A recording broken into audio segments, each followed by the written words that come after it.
نمبر باندې چې کومه خبره مونږه اورو نو هغه دا ده چې په دې قربانۍ باندې الله جل جلاله مونږ له سره راکړي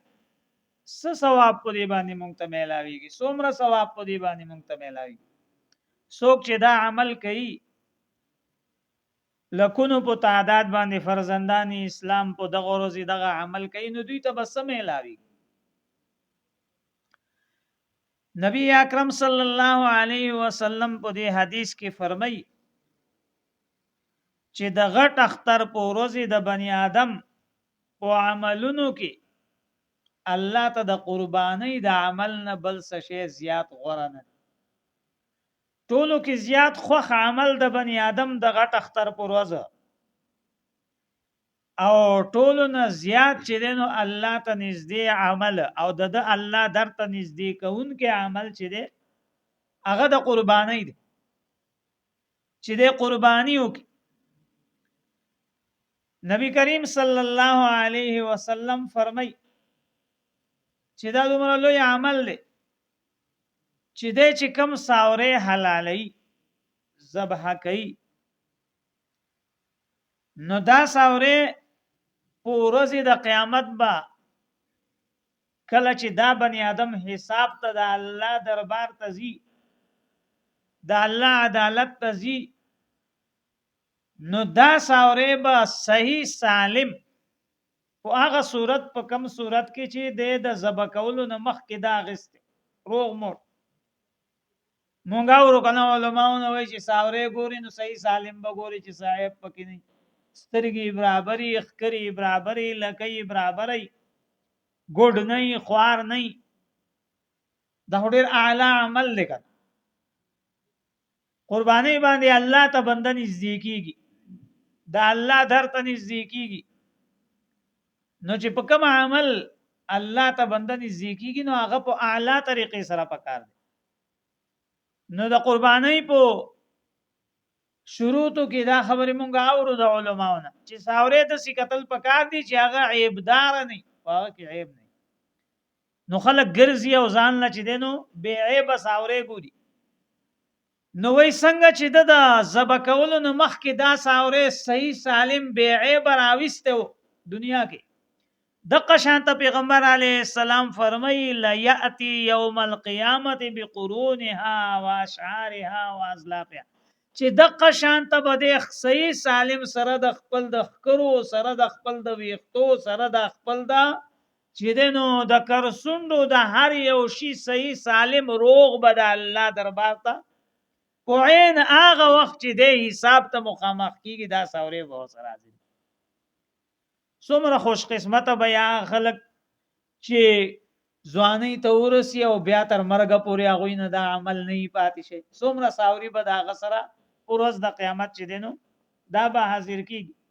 ډیر لوی ثواب دی او به نصیب دی هغه خلک چې په معمولی بانو باندې چې دینو دغه ثواب نه محروم شي زمونږ به نصیبی ده چې زمونږ غربت دا سر اوچتای او راخکاره کوي په هغه وخت کې او په هغه موقع او په هغه ځای چې کم ځای د الله په نوم د لګولوي مونږ خپل د کلی خپل د علاقو غریبانو ګورو چې نن په هر یو هغه غریب سړی سره چې هغه ځان د زکات مستحق لیکي او زکات اخلي او زکات راټولي دو موبایل به د سره پخپلای یو به وړوکه ساتلې خبرو لا او یو به غټ ساتلې نورو قصو لا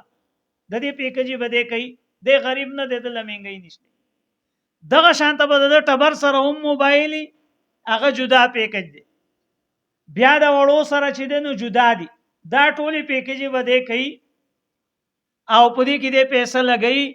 نه مهنګي په اثر کوي نه غربت ده نه بل څه قصه ده خدا بسر را اوچتای په هغه ځای چې د الله په نوم پیسې لګولو وخت راشي جمعات لا مدرسې لا قرباني لا د الله د دین د پاره کم ځای چې لګولو وخت راغی نو دغلته به د مهنګي هم سر اوچت کی او د غریبواله به هم سر اوچت کی او د هر څه بسر را اوچت کی دا ټول دغلته راوځي مدرسې لا براوځي جمعات لا براوځي او د الله په لار کې تبلیغ لذي دا براوځي چې کم زید الله په نوم لګولې چې دا شی بسرو او ډیر خوش نصیبه خلک په غریبانو کې داسې دي چې پوره کال خپل د خرچینه او خپل د پیسې نه لګي پیسې خپل د ضرورتو نه غوي جدا کوي او دا فند جوړي چې په دې وزه قرباني ساوري اخلمه یا قرباني کې به صدر کی دا خلک ډیر خوش قسمت دي او ډیر خوش نصیبه زکه چې دا عظیم الشان ثواب چې دینو دوی پروزي د قیامت حاصلې او الله هغه ذات دی چې په یو ساوري کې و کس شامل دي نو هر یو کس له دا ساوري جدا حاضري دا ساوري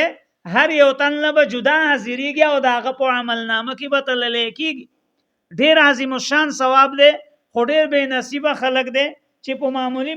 بانو باندې چې دنو دې ثواب نه ځان محروم کوي او ډیر خوش قسمت دی هغه چې خپل ځان باندې چې دنو هغه تنگسیار اولی او پیسې جمع کوي او چې دنو دغه عبادت کې حصہ اخلي نبی علی السلام فرمایي چې دا ساوره چې دا په ورځ د قیامت به سره د ویختونه سره د چې دنو اډوکونه سره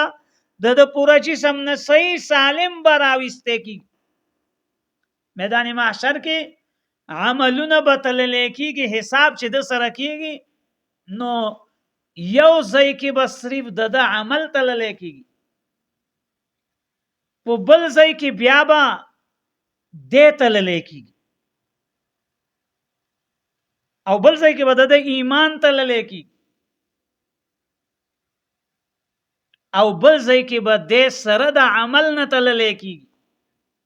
دا مسلمان د سره خپل د عمل نه بتلل کېږي دا به مختلف ځایونه د تللو او د حساب نو الله جل جلاله به دا ساوره حاضرې او د عمل نامې دغه کې به د عملونو سره دا تلل کېږي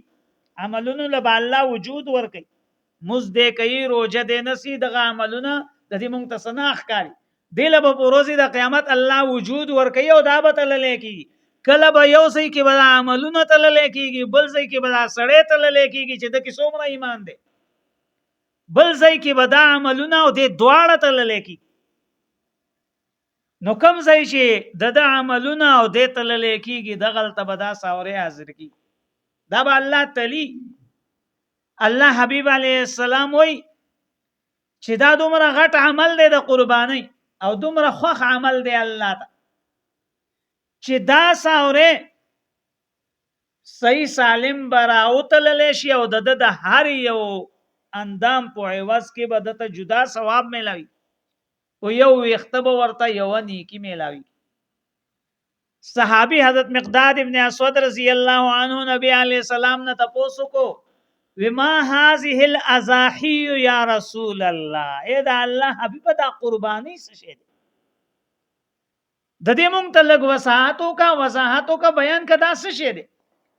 پیغمبر علیہ السلام ورته فرمایل سنت ابيكم ابراهيم علیہ السلام دا تاسو د مذهبي پیشوا نیکه ابراهيم عليه السلام طریقه ده واغې مونږ روان یو دا کو نه غي فمالنا فيها من ته په دې سمې لاويږي دا الله حبيبه نبی عليه السلام فرمایل بكل شعره حسنه په هر یو وختبه درته یو نیکی ملاوي وکم سره چې قرباني ساوره ساتي او د پاغه باندې لاس وحید د لاس لاندې وخت راضي په دې بهر یو وخت یونی کې الله دلور د چې په د څومره خوراک کوي دغه خوراک د مهنت د خوراک ورکول څومره خرچه چې د پاغه کوي دا ټول به پروزي د قیامت د عمل نامې کې تلل کی او دې باندې بدته ثواب ملوي پیغمبر علیہ السلام فرمایي دا ساوره دا به صحیح سالم راوسته شي او قربانی دا وینا دا الله ته دومره محبوبه ده دومره محبوب عمل دی دو ویني الله ته ډېری خوخي دي یو چې کله بنی آدم د الله دین لپاره شهید کیږي او د وینه تويږي یو د قربانی وینا نبی علیہ السلام فرمایي دا لاده چوری چلولی نه دا وینه کته لا رسیدلی نه ازمکه ته چې د الله په در کې دا منظور شي الله په در کې د قرباني قبول شي یو تند د یو ټل دې د ټل کته لا وینه رسیدلی نه اوس او الله چې دنه هغه مخکې قبول کړي دومره لوی عمل دی پیغمبر علی السلام فرمای طیبو بها نفس دا د زړه په خوشحالي سره د عمل دومره لوی ثواب دی دومره لوی اجر دی الله تعالی دومره لوی اجر درکې دومره لوی عوض درکې نو دا د زړه په خوشحالي کوا زړه په تنګوا ما زړه ما تنګوا چې په دې کې پیسې بلګي او په دې کې چې دنو ما سره سنشته نه د زړه په خوشحالي دی له پیدا کوا په دې کې صدر کېږي او دا عمل چې دینو دا کوا نو الله جل جلاله دې مونږ ټول لا په دې عمل کې ځان شریک کولو توفیق راکړي او الله دې مونږ له توفیق راکړي چې عمر بھر مونږ دا عظیم شان عمل چې دې خپل په جون کې بار بار کوو او دا ثواب حاصلو